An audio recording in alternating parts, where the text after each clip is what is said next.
tuko na program ambayo ya kufuata. Program ambayo tunasema ni kazi majuu. Kenya inajulikana duniani kote ya kwamba Kenya ni nchi ya watu wa kufanya bidii. Masomo yetu inatambulika duniani kote. Wakenya wengi wakiongea Kiingereza wanaongea kuzidi ya wazungu. Kwani hamna hiyo habari?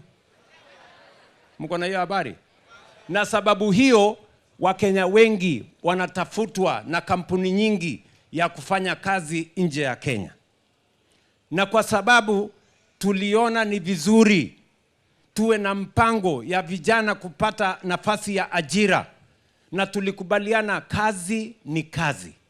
Ikipatikana Kenya tufanye, ikipatikana kwa mjengo tufanye, ikipatikana kwa mtandao tufanye, ikipatikana nje ya Kenya tufanye. Leo nikisimama hapa niko na waziri wangu Bwana Alfred Mutua, ambaye nimempatia kazi ya kupanga vile ajira itapatikana, hasa ajira ya vijana watakaoenda kufanya kazi nje ya Kenya.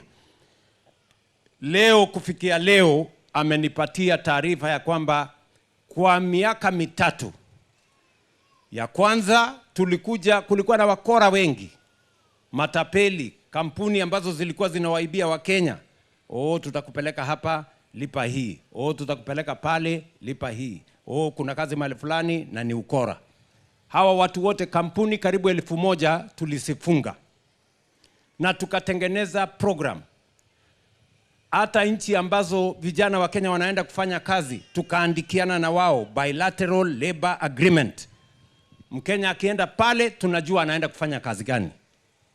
Akienda tunajua atalipwa pesa ngapi. Na kama amepata nafasi ya kwenda kufanya kazi nje ya Kenya na hana pesa ya kulipia tikiti, sisi kama serikali ya Kenya tunamlipia tikiti. Bora akishafika kule apate pesa zake, arudishe pesa yetu. Si ndio? Ndio tupate ya kumpatia ndugu yake. Ama namna gani bwana? Tuko pamoja?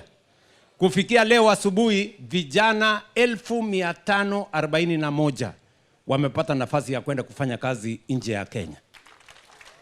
Kila wiki, nataka msikize vizuri, every week tuko na vijana kati ya 300 na 500 wanapanda ndege kwenda kufanya kazi nje ya Kenya.